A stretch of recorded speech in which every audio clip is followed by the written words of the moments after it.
ہر مقام پہ انسانوں کو تنگ کیا جا رہا ہے۔ ابھی چند روز ہوئے سنوار فیکٹری کی مرکزی جامع مسجد میں سن 81 سے 2 مہینے پہلے تک سنی لگی۔ جب وہ ریٹائر ہوا نا، اب وہ مولوی بھیج دیا کہ آدھے مقتدی جمعہ رنگ پڑھتے ہیں، آدھے امام کے پیچھے پڑھتے ہیں۔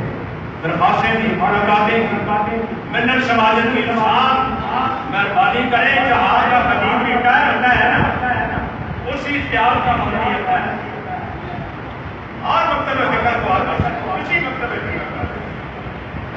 بلکہ اسلام آباد میں تم نے مسجد بھی جلا دی، تم نے اسے دہشت گردی قرار دے دیا، تم نے اسے پھانسی تک بھی پہنچا دیا، قید و شوکت کے تمام تکالیف بھی برداشت کا ڈر سے نکالا، مگر پھر بھی وہاں تم اسی اختیار کا خطیب لائے۔ کوئی نہیں، حق بنتا ہے، وہ مسجد ان کی تھی، لیکن کیا وجہ 81 سے لے کر اب تک مسجد رسول کی تھی، اور تم وہاں وہ خطیب لائے۔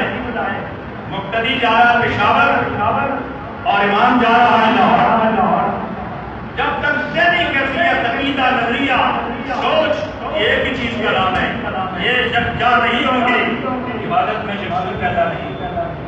مگر ہر فیکٹری میں، ہر تھانے میں، ہر ماحول میں، ہر ادارے میں کچھ لوگ ایسے موجود ہیں امن کو خراب کرنا چاہتے ہیں، مگر صرف ایک اہل سنت ہی ہے جو ملت کے بھی وفادار ہے، جو ملک کے بھی وفادار ہے۔ ہم چاہتے ہیں کہ ختم نبوت کی کوشش جو سن 74 میں قائد اہل سنت علامہ امام شاہ نورانی رحمۃ اللہ تعالیٰ نے کی کوششوں سے تمام مکاتب فکر پر ہمارے تائید کر کے اسے بحال کیا تھا، اسے پختہ کیا تھا۔ میرا خیال میں ہمارا بھی اس ایمان کی لڑی میں نام آ جائے کہ اس ختم نبوت کی شکل اور اس شک کو بحال کیا جائے۔ بے شک آپ اس بات کو چاہتے ہیں؟ بے شک آپ کھڑے کر کے حضور کی دیوار میں ختم نبوت کی شک کو قومی اسمبلی کے اندر تمام پارٹیوں کے منشور میں اسے بحال کیا جائے، اور ہماری یہ سربار فیکٹری کے اندر ہمارے اہل سنت والجماعت کا خطیب تعین کیا جائے۔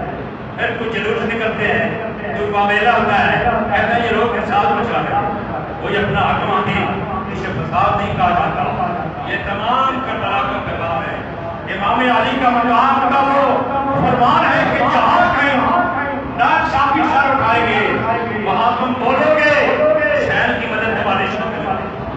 اللہ تعالیٰ امن کی توفیق عطا فرمائے۔